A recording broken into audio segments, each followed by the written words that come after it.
यहाँ जितने हम लोग अब तक जो भी बीपीएससी वाले हैं उसमें बैठिए बाबा, बैठिए आप लोग बैठिए। लड़की सब निकला लंबा लंबा है, सब एकदम छीन लेती थी पूरे लड़की, अब बड़ी बड़ी पूरा एरिया बंद कर देती है। तो देखिए ये 2019 में जब आए थे पढ़ने, उस समय 67 में बड़ा डिस्टर्बिंग था। बीपीएससी ने 67 बीपीएससी का पीटी से लेके मेंस सारा का सारा डिस्टर्बिंग किया था। कई बार पीटी कैंसिल हुआ, मेंस तो हाईकोर्ट कोर्ट कचहरी का मामला आ गया था। फिर रिजल्ट जैसे कोर्ट की डिसीजन आया तो रिजल्ट दिया गया, फिर 67 का इंटरव्यू आया। हर बच्चों की अपना एक स्ट्रगल होता है। ये इनका स्ट्रगल कुछ ज्यादा ही हो गया था, मतलब कुछ ज्यादा ही, मतलब समय ने कुछ ज्यादा ही तोड़ दिया है। जब इनका 67 का इंटरव्यू मेंस क्लियर हुआ था, हमें लगता है कि हर बच्चा खुश होगा, बट ये टेंशन में थे क्योंकि इंटरव्यू का डेट था और इनके पास कपड़े नहीं थे कि इंटरव्यू में ले जा सके, जिसे पहन के अच्छे कपड़े दे सके। तो कर्जा लेके कपड़ा खरीदना पड़ा, जिस कपड़े को ले जाके इन्होंने इंटरव्यू दिया था। इतना स्ट्रगल की कहानी। और एक एक वो आई कार्ड अभी भी संभाल के रखे हैं, छोटा छोटा। हाँ, आपकी जेब में दिए थे आप। यहाँ पे देखिए, पहले ना जगह नहीं होता था तो टोकन दिया जाता था ऐसे करंट अफेयर के लिए। यही क्लासरूम हॉल में था। पहला दिन आज इनका हाथ ही कट गया था, भीड़ में लगे, लाइन में लगे, सबसे पीछे बैठते थे, पीछे वाला लोग। तो अपना आई कार्ड वगैरह सब चीज लेके यहाँ पर, और इनको याद था कि हम जिनका रिजल्ट हो जाता था उनको पर्सनल नंबर देते थे। तो अभी रिजल्ट हुआ ना तो कहेंगे सर आप तो नंबर दे दीजिए अपना। तो कई सारी कठिनाई आती है। अब आप इन्हीं के मुंह से समझिए, इनकी जुबानी कि क्या क्या संघर्ष होता है एक विद्यार्थी जीवन, और शायद आप लोग अपनी कहानी से रिलेट कर सके जिनको समस्याएं आती। और आप में से बहुत सारे लोगों की शायद इनसे ज्यादा या किसी की इनसे कम समस्या है, लेकिन आपकी और इनकी दोनों की मंजिल एक थी कि कैसे भी करके रिजल्ट लेना है, नहीं तो कहानी अधूरी ही रह जाती है। ठीक है,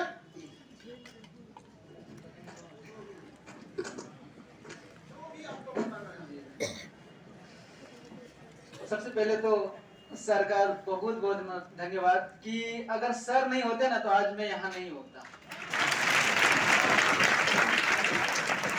मैं आप लोगों से दो तीन चीजें बोलूंगा। एक तो मैं यहाँ पहला एक्सपीरियंस खानजिया सेंटर में मेरा कैसा था पहले, अब तो केजीएस हो गया है, तो और उसके बाद थोड़ा मेरी स्ट्रगल और उसके बाद थोड़ा पढ़ाई से रिलेटेड कुछ भी हो।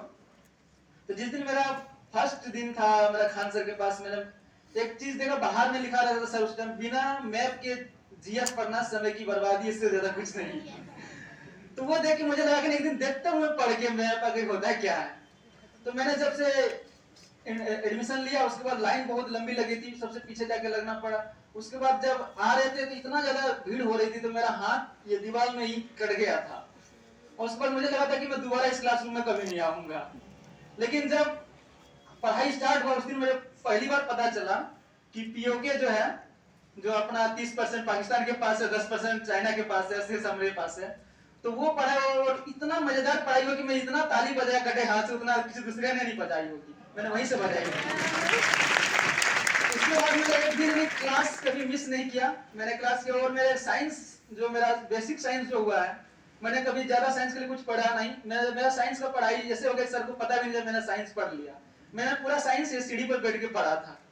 9 से 10 से 11 के मैथ था और 9 से 10 का साइंस का क्लास होता था, तो मैं 1 घंटा पहले आके सीढ़ी के पास बैठ जाता था और सारा साइंस का, सर को देख तो नहीं पाते थे, पूरा नोट्स बना लेता था। सारा साइंस मेरा यहीं से तैयार हुआ था।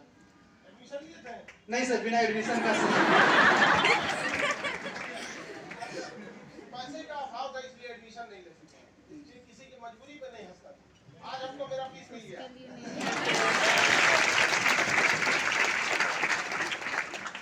उसके बाद जब लॉकडाउन हो गया, बैचेस यहाँ बंद हो गए, मैं होली की छुट्टी में गया और वो वापस फिर एक बार आया तो सिर्फ रूम खाली करके। जब मैं पटना छोड़ रहा था तो पूरा आंख में आंसू थे, हम लोग कुछ और भी दोस्त थे साथ में, रोते हुए पटना छोड़ा। मुझे छोड़ने का मन नहीं कर रहा था कि पटना छोड़ के जाऊं, लेकिन परिस्थितियां ऐसी थी कि छोड़ना पड़ा।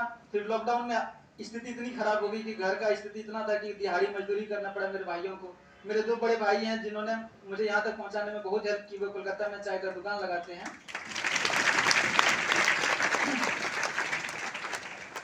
और लॉकडाउन के दौरान मैंने पढ़ाई नहीं छोड़ी थी। लॉकडाउन के दौरान होता ना, घर से बाहर थोड़ा 200 मीटर दूरी पर मैंने एक घर बनाया था, कुटिया टाइप का, अपने खुद से बनाया था। उसका नाम दिया था लॉकडाउन हाउस। और 5-6 घंटा 7 घंटा 8 घंटा रोज मैं पढ़ता था, लॉकडाउन में भी पढ़ा। लेकिन जब मुझे लगा कि मैं घर से मैं नहीं हो पा रहा हूँ, इंटरनेट नहीं चलता था, वहाँ नेटवर्क नहीं रहता था, एयरटेल और जियो दोनों में से किसी का, तो मुझे लगा कि अब मुझे देवघर जाना चाहिए। मेरा बांका जिला से हूँ, देवघर थोड़ा हम लोग का कटरिया से नजदीक पड़ता है। तो देवघर में रह के जब मैं गया तो मैंने बोला कि घर में कुछ भी नहीं था, ऐसा था कि कुछ समय खाने को भी लाले पड़ गए थे, लॉकडाउन के दौरान बहुत खराब स्थिति हो गई थी। फिर मैंने माँ से बोला कि मुझे पढ़ना है, उनको कुछ पैसा दो। शायद मेरे माँ के पास 150 रुपये थे और वही 150 रुपया पूरा घर का संपत्ति था शायद उस टाइम, कुछ था नहीं। तो उसने मुझे दिया और मैं भाड़ा करके आया देवघर। वहाँ रहा, एक दोस्त के पास रहा 10-15 दिन तक, उसके साथ रहा। उसके बाद फिर मैंने ट्यूशन पढ़ाया बच्चों को और उसके बाद धीरे धीरे अपना पढ़ाई का खर्चा निकाला। और उसके बाद भाई साहब का लॉकडाउन खत्म हुआ तो भाई साहब फिर से दुकान लगाने चले गए कोलकाता। तो फिर वहां से मुझे मिली उसी बीच में खान सर का जो बैच आ गया ऑनलाइन, वो ऑनलाइन नहीं आता तो मैं आज यहाँ नहीं होता। तो ऑनलाइन में जो है, ऑनलाइन सर शुरू में पॉलिटी स्टार्ट हुआ था, 11 रुपये का बैच, और उसमें मेरा तो मिस कर गया था। मैं 2 दिन के बाद एडमिशन लिया था, 99 रुपये में मैंने वो बैच परचेज किया। वहीं से पॉलिटी पढ़ा, फिर हिस्ट्री पढ़ा, फिर ज्योग्राफी पढ़ा, फिर इकोनॉमी पढ़ा। सब 200 रुपये वाला बैच था, 99 रुपये वाला शुरू में था। तो वहां से पढ़ा, उससे मेरा बेसिक मजबूत हुआ। उसके बाद मैंने सब सेल्फ स्टडी से प्रिपरेशन की 67 का मैं पीटी दिया, पीटी में हो गया। मेंस दिया तो मेंस में हो गया। मेंस का जब रिजल्ट आया तो थोड़ा सा मैं बताना चाहूंगा कि मेरे भाई जो है, मेंस का रिजल्ट आने से पहले 67 बीपीएससी बहुत लंबा चला, लगभग 2 साल लगे इसमें। तो घर वाला भी समझ रहे थे क्या कर रहा, इतना दिन हो गया नहीं हो रहा। तो रिजल्ट आने से 2-4 दिन पहले मेरे भैया बोल रहे थे ऐसा करो ना, आजकल टीचर का बहुत ज्यादा नौकरी हो रहा है, ऐसा कर तुम टीचर बन जाओ। तो मुझे शायद भैया को पता नहीं कि टीचर बनने के लिए भी 2 साल का ट्रेनिंग करना पड़ता है, डीएलएड या बीएड वगैरह करना पड़ता है। तो उनको ये पता नहीं था। फिर बोला कि उसके लिए और भी ज्यादा अभी प्रॉब्लम है। तो फिर मैंने बोला कि नहीं देखिए हो जाना चाहिए। तो फिर जब 67 का मेरा मेंस का रिजल्ट आया तो मैं यही टेंशन में था कि ड्रेस कहाँ से आएगा, क्योंकि मेरे पास उस टाइम अच्छा ड्रेस इंटरव्यू के लिए ब्लेजर वगैरह लेने में 8-9 हज़ार तो लग जाते हैं। तो फिर वो दोस्तों से कुछ उधार लिया, फिर भैया ने कहीं से कर्जा लिया और फिर मुझे ड्रेस दिलाया, फिर इंटरव्यू दिया और फाइनली मेरा सिलेक्शन 67 में हो गया। एमए के पोस्ट पे हुआ है मुकेश कुमार राज, 758 रैंक के साथ 67 में हो गया। फाइनल सिलेक्शन 68 का मैंने पीटी दिया, पीटी हुआ, मेंस दिया, मेंस हुआ और इंटरव्यू 10 जनवरी को है। 69 का भी पीटी हो गया, उसका भी मेंस।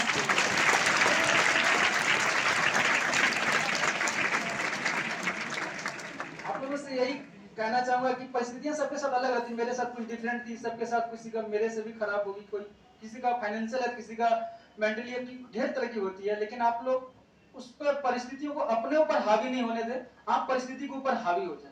जैसे कि मेरा सपना था कि मुझे कुछ करना है, मैंने कभी घर में ये नहीं बोला कि पैसे है तो करूंगा या पैसे दो तो करूंगा, लेकिन नहीं, कुछ भी नहीं था फिर भी मुझे कुछ करना था।